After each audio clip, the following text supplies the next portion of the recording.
Welcome to Living Chassidus. Together, let's live the Chassidus we learn.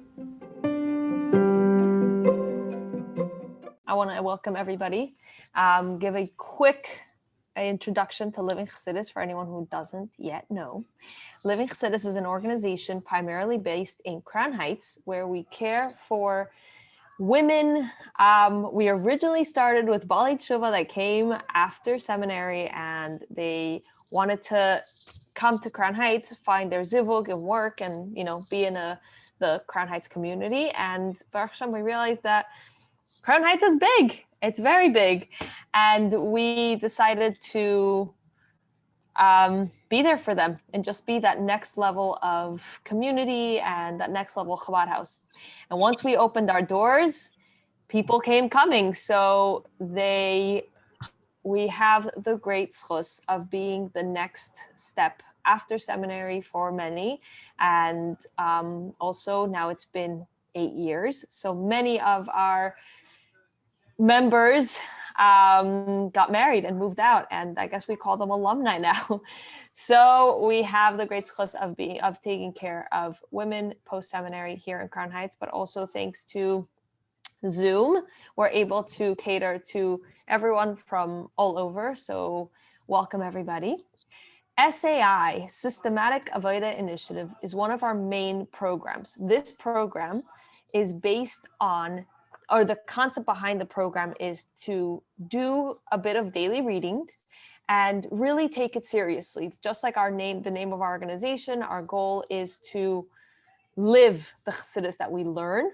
So we want to make sure that people are not just reading something, closing the book, and continuing on with life. They're really living with it. So part of this program is that you get to, or at least for the one for Sefira's transformation, we have 3 of them.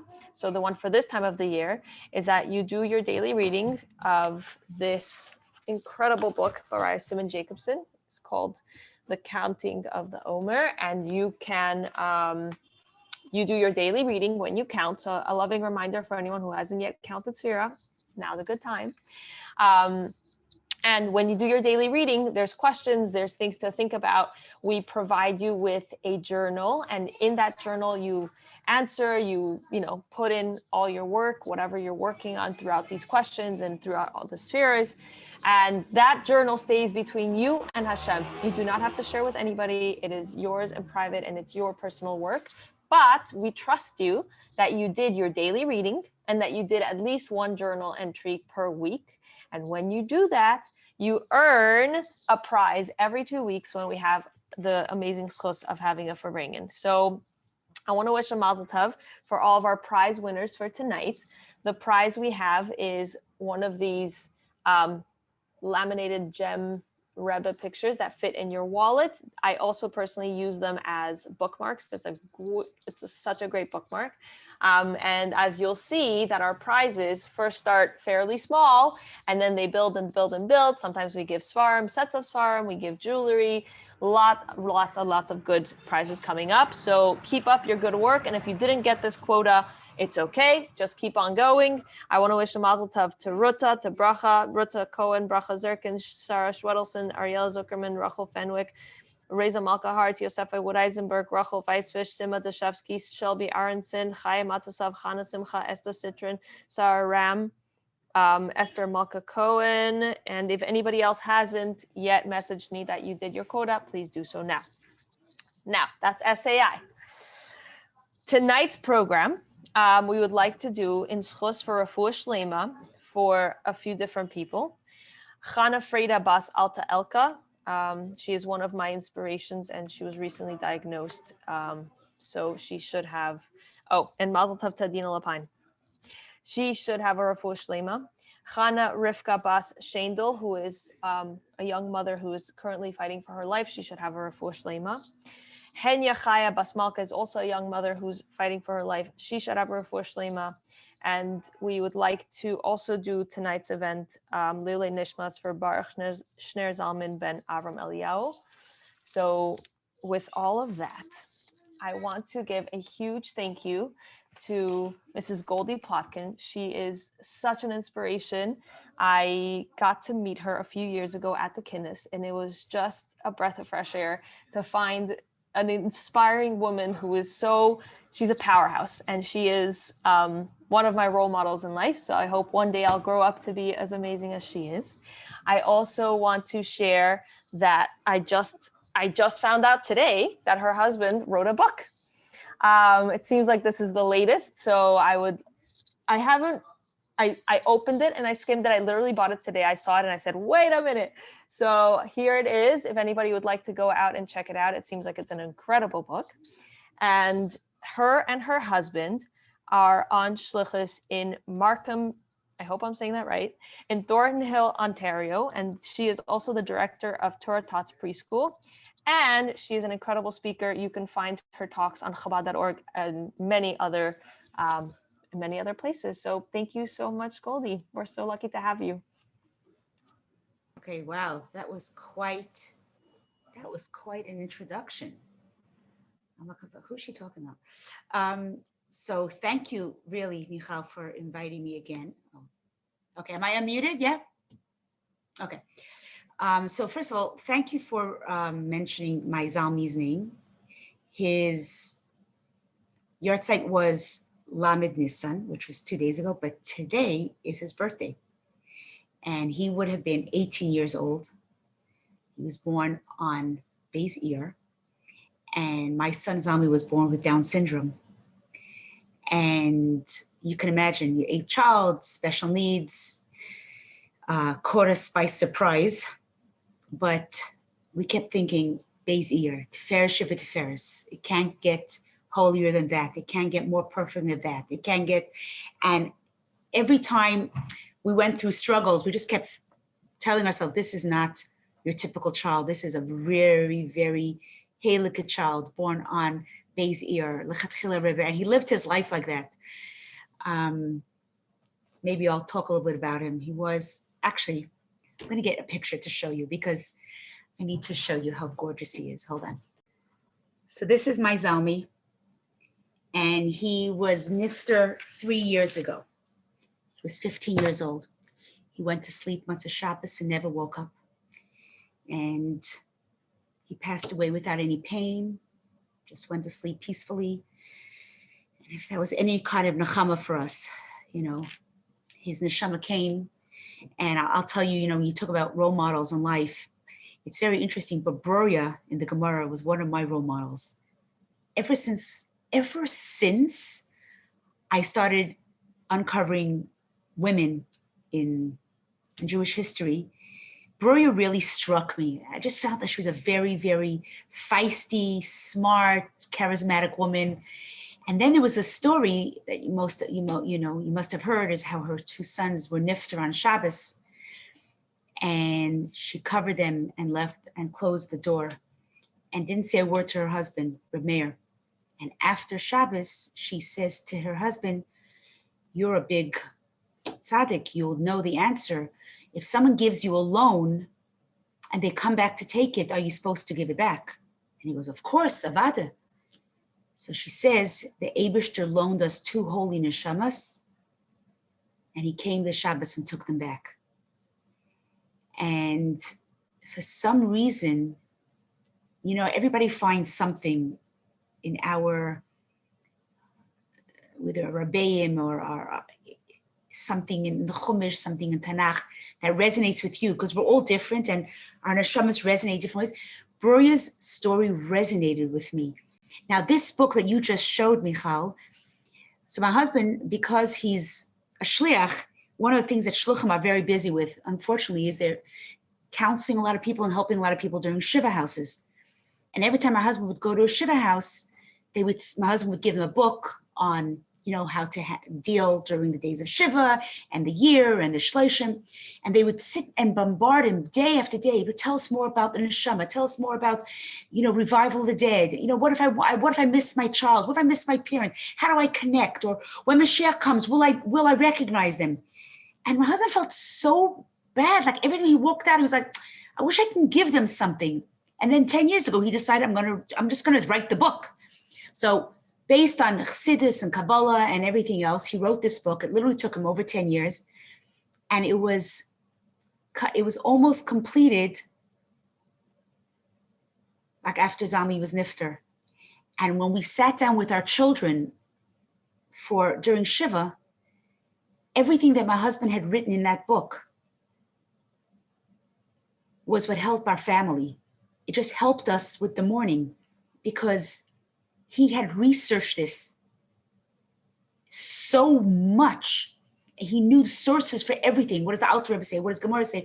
What does the Rebbe say on this? And the Rebbe say that this was a very, very tremendous healing for us. And then he sent it to the editor and it was just published, and shluchim all over the world are buying it now because every shliach needs to go to a home. But it's not just for shluchim, it's really for all of us. You know, you always want to know, everyone has a bubby or a zaidi that passed away, and you want to know what happens and what happens when Mashiach comes, and, you know, how can we help that neshama when the day of the yahrzeit? What can we do with the neshama? So I know that's a little bit of a sidetrack, but it's an excellent book. Michal, and I'm going to tell my husband that you picked it up. We get it's so funny, but when you write a book, you'll see it's it's a lot of nachas when someone picks up your book. It's like showing off your baby. It's like really very beautiful. So tonight's topic was the urgency of Mashiach. Am I right? So it's interesting because we just today is a few days after Chav Ches Nisan, 30 years since the Rebbe told us, that gave us that faithful Farbrengen that shocked the whole world.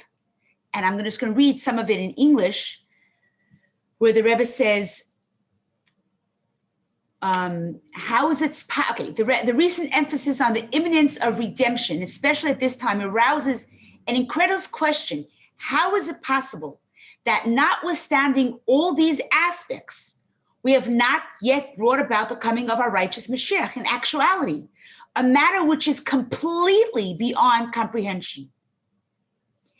Equally incredible that when 10, and many times 10 Jews gathered together and in an auspicious time with regard to Geulah, and nevertheless they don't clamor and storm to cause the coming of Mashiach immediately and instantly. And it's acceptable to them, God forbid, that Mashiach won't come this night and also tomorrow. And also tomorrow our righteous Mashiach won't come, nor the day after tomorrow our righteous Mashiach won't come, God forbid.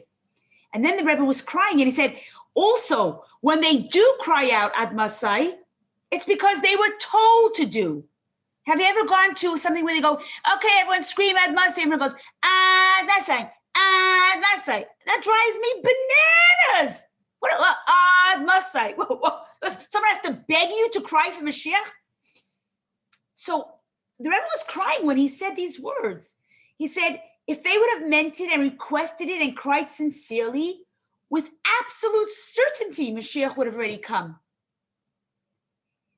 What more can I do to motivate all the Jewish people to clamor and cry out sincerely and thus bring about the coming of Mashiach in actuality? Since all that was done until now has no effect. The Rebbe used the words lahavil v'laharik, like nothing, like, as if everything I did was lahev v'laharik, like nothing. Imagine the Rebbe talking like that. Imagine the pain that the Rebbe put in his whole life, and he's saying, everything I did is lehev v'laharik. It's nothing, has no effect. The only thing I'm able to do is to give this matter over to you. And of course, these words resounds in every chassid's mind. Tut als was kennt. Do everything that you can. Things that are in the manner of lights of tohu, but in the vessels of tikkun, to bring Mashiach in actuality, instantly and immediately. Then the Rebbe spoke a little bit more and he said, I have done my part, and from now on, you must do all that you can.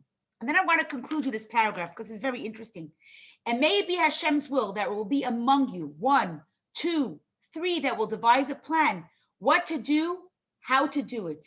And the most essential thing is that you should bring about the true and complete redemption in actuality and immediately with joy and gladness of heart. So there's a lot of points that I want to discuss tonight.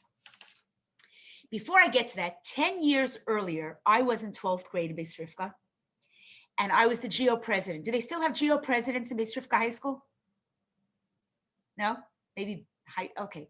So maybe now they call it Benos Chabad, or I don't know, but in our days it was GO, and you were like, GO was in charge of, Miftzayim or assemblies or color war for Lag Baimer parades. That was our responsibility. And then there was always a Beis Yaakov convention. The Beis Yaakov convention that year took place in Baltimore. Baltimore is one of the havens, the bastions of the Litvischer world. Not the greatest friends of Chabad, may I say. And all Beis Yaakov girls from the United States and Canada were invited, and us little Beis Rivka were invited as well. So the convention starts on Thursday and it ends on Sunday, and it's all about chidons and school ruach, and then there's choirs and there's SheBeTiferes, and every school, wants to make a good impression. Right before this trip to Baltimore, the song "We Want Mashiach Now" came out. That was the year. It was Tav Shemem Aleph. It was 1980, actually. Yeah, because it was December. It was 1980. And we went very excited. We were going to teach the song, "We Want Mashiach Now." So Thursday night, we introduced it. Friday morning after breakfast, we sang it. Came along Friday night, the place was booming. The girls were standing on chairs singing, "We want Mashiach now." We were like too excited with ourselves. Came Shabbos, and we were approached by the Hanhala of Beis Yaakov. If you don't stop that song, you have to pack your bags and go home after Shabbos. Phew. So we were shocked. We were very, very hurt. But then we weren't worried, because by that time, the whole Beis Yaakov convention was singing. That was the anthem. So we didn't have to stand on chairs. We didn't have to sing. The girls took care of it, and they were very hurt for us as well. So every meal, it continued going. Literally, by the time we left, the girls were crying and hugging us and thank you, thank you, thank you. When we got back to Crown Heights Monday morning, we went into Mor Tachtel's office and we wrote a duch. And we wrote about all the different things we did and what we learned and what we accomplished. And we spoke about this little incident. And that Shabbos at the Farbrengen, the Rebbe addressed this problem. And the Rebbe spoke about the challenge. And I actually have the sikha right here, because you can imagine, I don't know if you can imagine, but you're a little girl of 16 and you go to 770 every Shabbos by Farbrengen, and the Rebbe talks about all these huge things. And this Shabbos, the Rebbe addresses your letter. And it was overwhelming. But one of the things that I want to share with you is that the Rebbe wrote here how the Rebbe referred to some people who are saying that this isn't their derech. Their derech is not to scream, "We want Mashiach now," because who are we to have to even think of the chutzpah to demand from HaKadosh Baruch Hu? Like, how dare you? So just one little clip of the Rebbe. Es ist take nit zeir derech, das ist der derech von Shulchan Aruch. Der derech von Knesset HaGedolah, or der derech von jeder Id was davent mit Perish Hamilas. And the Rebbe went on to say, what do you mean it's not their derech? This is the derech of Jews for hundreds and thousands of years. We cry out 3 times a day in our tefillas, "We want Mashiach now." Well, we're asking politely, we scream, every part of our davening is we're crying, we're begging. What do you mean it's not your derech? Your derech is not Shulchan Aruch. Your derech is not the same as Knesset Yisrael. Your derech is not learning Perish Hamilas. The Rebbe was fuming. So on Sunday, we after the Chayzrim, looked it over and they made us a copy, we sent the copy to the principal. And a few days later, he sent an apology. And we felt that our shluchahs to this Baltimore convention was complete, and that we had been able to get the message of "We want Mashiach" out very, very clearly. But the question is, what are we doing today? It's 30 years after the Rebbe begged us tut als was kennt. And the Rebbe cried, and the Rebbe said, it's not something that you have to be polite about. This is the reason the Eibusha created the world, was to see if we desire, we want Mashiach, we need Mashiach. And it can't be that we only say we want Mashiach now because we finish the 12 Pesukim with our children, or we teach it to school and we have to sing it. Now, many people, and myself included, I think to myself, at that Farbrengen, like, how is it possible that there aren't 10 people that demand Mashiach? I mean, you yourself know so many incredible Chassidim. And in those days, people like Fetter Mendel, Futterfass was around, and you had like really, really, really people who struggled in Siberia and in Russia. You know that they want Mashiach. And if the Rebbe said that they couldn't break through, so what are we going to accomplish? How are we going to accomplish what the Rebbe wanted? Tut als was kennt. So, I was thinking about this, and I was, talking it over with my husband, and I think sometimes, when your child falls and they have a scraped knee, or they hurt themselves, or, even my son, Zalmi, he looked Down syndrome, right? And he would go to the park and people would call him names. And because he was Downs, he didn't understand. And he thought those kids were being friendly. But in my heart, I couldn't breathe. The pain in my heart was so intense. His name was, we called him Zalmi.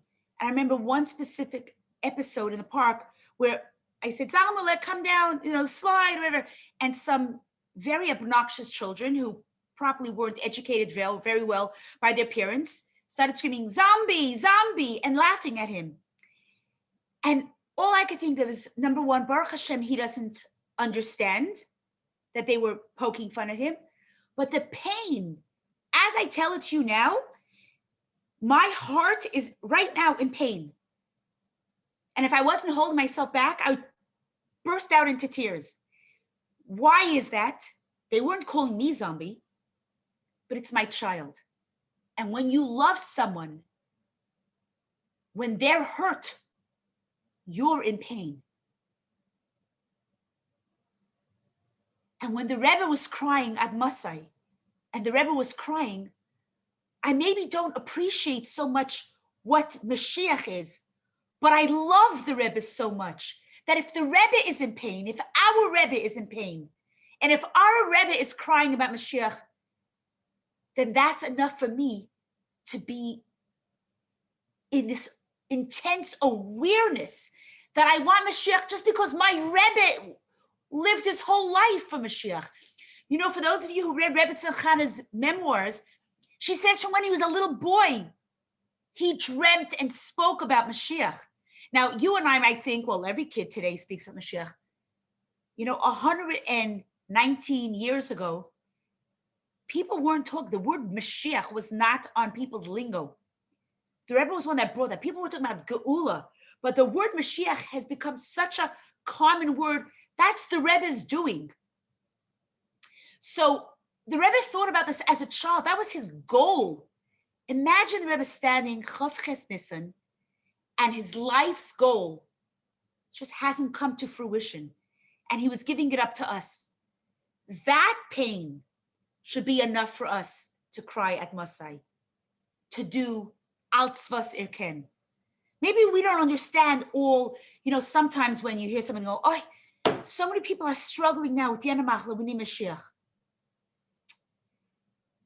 The Rebbe was saying we need Mashiach because of what Mashiach means to the world, that utopia, the purpose of the whole creation, to bring the Shekhinah down, not because someone is sick, we need Mashiach, not because someone lost a parnasa, we need Mashiach. We need Mashiach because of what the whole world will be like when Mashiach comes. And that the Rebbe understood. And because we're connected to the Rebbe, it's easier for us to understand that. And everyone on Chav Ches Nisan this week, I'm sure you joined Farbrengens, because we know that this was this was our legacy. The Dor HaShvi was all one thing, to bring Mashiach. And there are many people that are like, I'm working on myself, I'm working on my midos, I'm working on, when I perfect myself, or when I become a true chassid, or when I become more frum, or when I become a more role model, then I'll teach. And the Rebbe was like saying, wait, we already shined the buttons. The buttons are shined. Now it's time for us to open our eyes and live a Geulah Dika life. See that world, that potential. We don't have to worry so much about ourselves, what we have to do to make myself so that I can get schar, or it's about what can I do so I could do for others. There was a young college student who had come to Crown Heights for a Pagisha. And in those days, in the early days of the Pagishas, conventions, people, they had opportunities to go up to the Rebbe.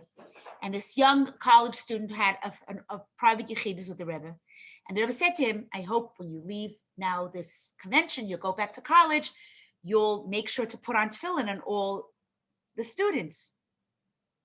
And the young man goes, well, I don't put on tefillin. So, I don't think I can inspire others. So the Rebbe said, doesn't matter about you. You're one thing, but you should deprive all the boys at university from putting on tefillin because you don't. In other words, Rebbe said, don't wait for yourself to get inspired. Go out there and put on tefillin. There's another interesting story of a young shliach who was out on shlichus for a while. And he says to his mashpia, I feel very uncomfortable being on shlichus. My mitzvahs, I'm not so muhuder, I'm not so machmir, and I don't feel like I'm the right role model for being a shliach. I think it's time for me to leave. And his mashpia said to him, wait, you think when the Rebbe sent you on shlichus, the Rebbe didn't know who you are? The Rebbe knows who you are. But he sent you anyway because you can accomplish many more things and you could be the Rebbe's arm in your city. So you have no right to worry about yourself and your status. You just take care about getting the world ready for Mashiach. You just worry about what you have to do. And then by osmosis, you'll grow. And last night I was bringing with a group of 12, 13-year-olds, 7th and 8th graders here in Toronto. And I had a list of questions. They were on the table here a minute ago. Questions like, what's wrong with watching movies? Why can't I wear leggings? Is it okay for me to wear pajamas at night, or do I have to wear a nightgown? These are really little struggles for little girls. And it was all about what if my friend next to me sits in during lunchtime and she sings non-Jewish music and she talks, what should I do? And I gave them my pickle analogy, which I just feel like it's so simple, but it makes so much sense. If you ever wanted to make pickles at home, you take cucumbers, you put them into a jar with herbs, dill and basil and salt and black pepper, and you put in fresh garlic, all these beautiful things. And you leave the cucumbers in the jar, leave them for a few weeks, maybe a few months. When you take it out, you've got a pickle. Now, you did nothing. You didn't have to stand there or fry it or stir fry it or roast it or barbecue, nothing. You took the cucumber, you stuck it in a jar, put it away with a few herbs, out comes a pickle. You can never unpickle a pickle. You know that, right? Once a pickle is a pickle, it's done. And you can't put it back in a jar for another 2 months in water and say, oh, it will reverse to a cucumber. No. It's been pickled, it's done. As I was telling the girls, just pickle yourself with the right things. Don't worry about what you can't do, what you can't wear, what music you can't listen to, what movies you can't. Just immerse yourself with good things. Watch beautiful inspirational videos. Listen to good music. Go with your friends to visit people. Do miftzayim, visit the sick, volunteer. Just do good. And by the time you've done this enough, you'll realize, whoa, I don't even have those issues. I'm already a pickle. And I think in a way, this is what we have to do to get ready for Mashiach. We just have to learn in Yanei Geulah Mashiach. we can't see. There was like, oh, what am I? I'm such a gashmistika person. I'll never understand Geulah. I'll never appreciate that level that I was talking about. Just learn it. And as we learn, we become inspired. I gave another analogy, which, I think analogies resonate with me. I'm a visual person. I need to see analogies. But imagine if you worked in a department store in the section that is full of perfume. Every day when you went home, you would smell like perfume, even if you never did one spritz. Just standing all day in that environment of perfume, you are going to smell like perfume.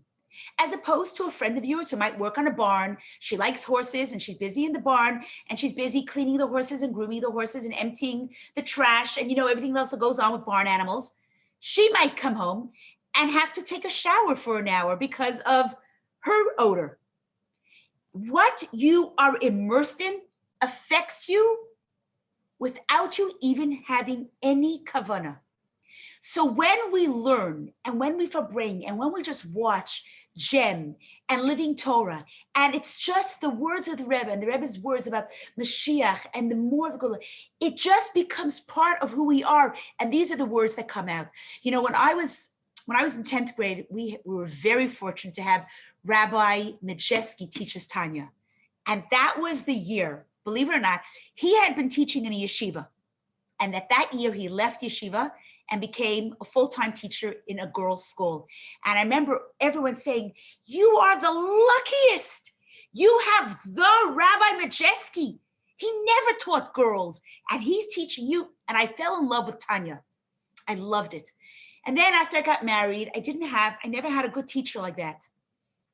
And it bothered me that I wasn't immersed enough in Tanya and the whole experience of what it means, the nefesh kiss and the nefesh bahamis and and the whole thing of how you connect to the Eibishter, Ava and Yira, all these great lofty things that I never knew how to master.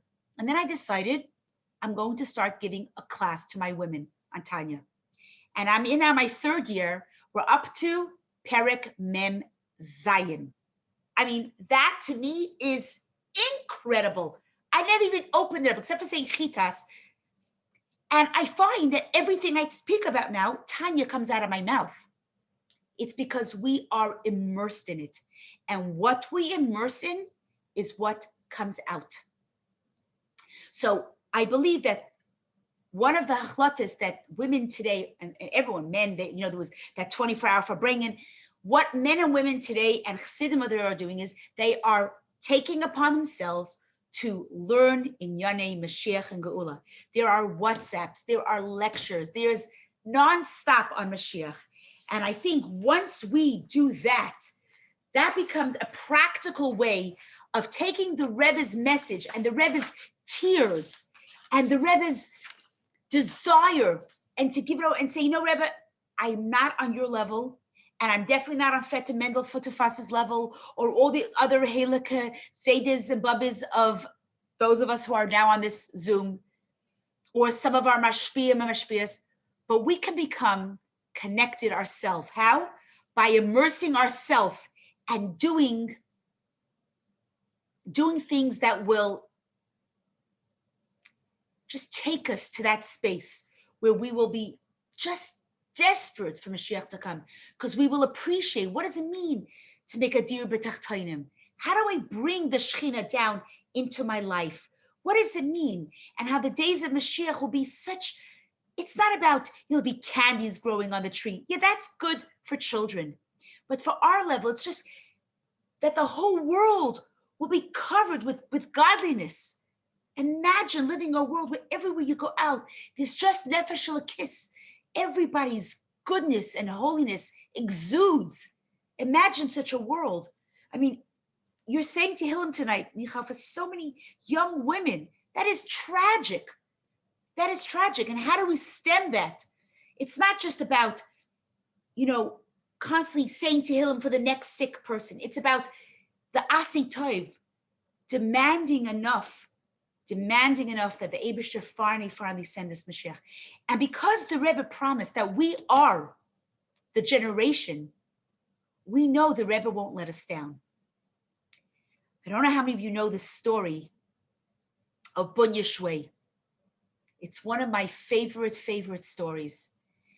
Bunya Shway is the mother of the Rav of Crown Heights, Olav Shalom, Rabbi Shway. And his yahrzeit actually was 2 nights ago. So the story is told that his parents, when he was a little boy, his parents were actually on shluchas in Helsinki. And it was in the early starts of the World War, and the Nazis came in and invaded their town. So his parents, there was parents, a girl, and 3 sons. The parents started to run to Siberia because that's where all the Lubavitchers ran. And unfortunately, the father got very sick and they got disconnected from the group. The father got sick, he died. The daughter died. And Bunya, the mother, was left alone with 3 young sons. And she was forced to find room and board in this non-Jewish city and became a housekeeper. And her children were not allowed to say a word that they were Jewish. So week after week after week, she was raising her children undercover as Jews. They couldn't celebrate Shabbos. There was no benching lich. There was no kiddush. There was no shalom aleichem. There was no yeshiva. There was nothing. And as weeks and months went by, Bunya was petrified that her children were not going to know they're Jewish. So one day she was in town. There was a big fear, a food fear. She was in town buying things for her employer. And she notices a fellow that looks like a Lubavitcher. He's like a full beard. And she looked at him and he looked back at her and realized she also looked like a Lubavitcher, like a Chabad Chassid. So he made a motion to go to the back of the building and he asked her, "Who are you?" And she said her name.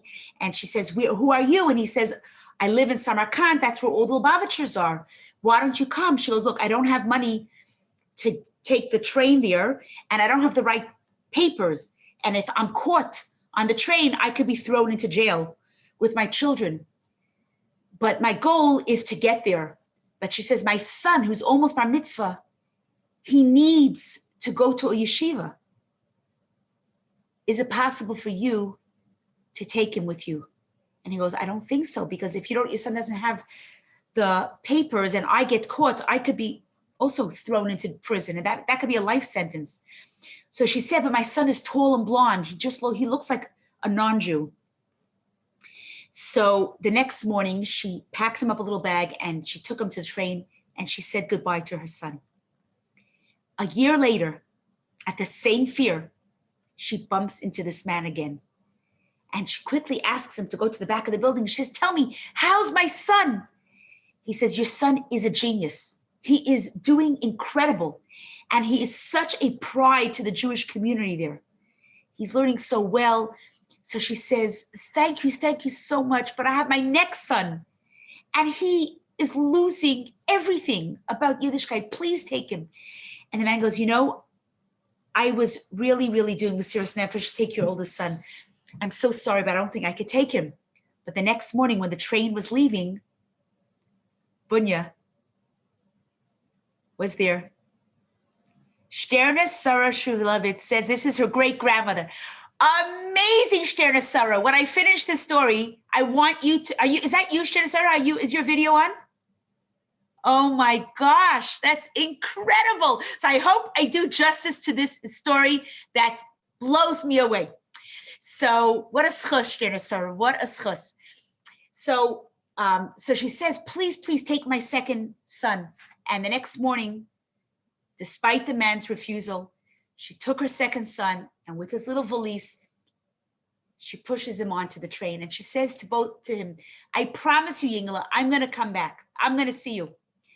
Anyway, the next year, this man comes back. And this time he knows to avoid this Bunya. He knows she's trouble. She's a real gutsy woman. But she finds him and she says, "Tell me, how are my sons?" And he says, "You're both sons. They are incredible. They are the cream of the crop. They are beautiful midas. They have great heads. They have such chassidische midas, and they're just beautiful. So she goes, great. I hope you could take my third son.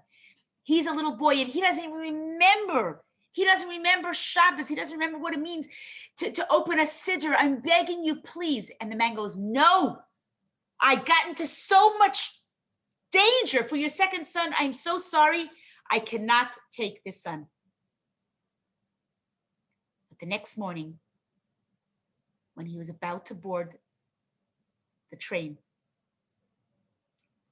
Bonya Shway took her little boy with his valise, and gently she starts to push him onto the train. And that man says, absolutely not. And the little boy is holding onto her skirt, and he goes, Mama, I don't want to go. I don't want to go. Please don't let me go. Please, Mama, don't.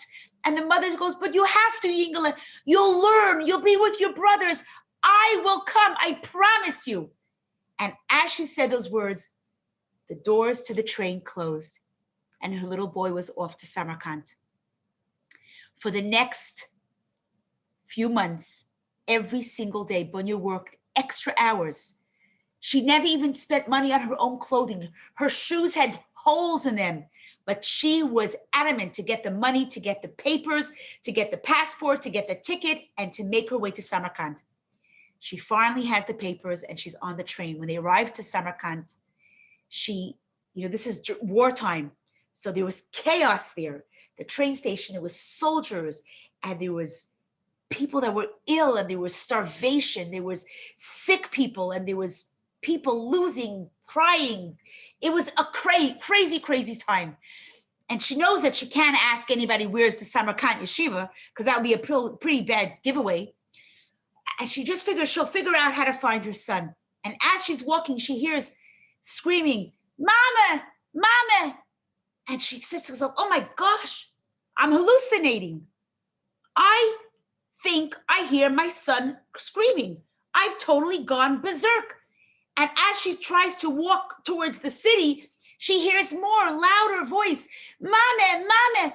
And she's so upset that she feels like she's gone crazy. Like, am I becoming a crazy woman? And suddenly she feels a tug on her skirt. And she looks down, and there's her youngest son. And she takes his face into her hands, and she goes, Geulah, how did you know I was coming today? And he goes, Mama, every single day after Cheder, I walked 3 hours to the train station to see if you were coming. Every single day. Because you promised me you were coming. Du hast mir zugesagt, Mama. You promised me you were coming, and I knew you would never, ever tell a lie. My friends, this is the promise that our Rebbe gave us. He promised us Mashiach is coming in our generation. And we know that we have to walk maybe 3 hours every day, but we will never give up, because the Rebbe's Chassidim don't give up. And when the Rebbe said to us, Tut als Wasser kennt, he wasn't talking to a bunch of, empty people standing in 770. He was talking to the people in 770 and you. Even if you weren't there 30 years ago, the Rebbe was talking to you. Because if you are a chassid and you are Mekusher, then the Rebbe's message still lives on. And that's what we have to do. We have to make a promise to the Rebbe. 30 years from Chav Ches Nisim, but we tell the Rebbe, we didn't forget your bakasha to us. And we didn't forget your promise. And we will do all that we can. We will immerse ourselves in your projects, Rebbe. We will love what you love, and we will be in pain with what pains you. Thank you so much, girls, for having me.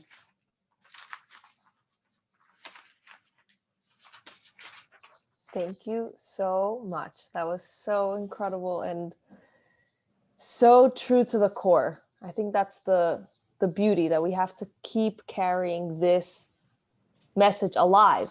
It's not just something that happened. It's not just something that was what it was.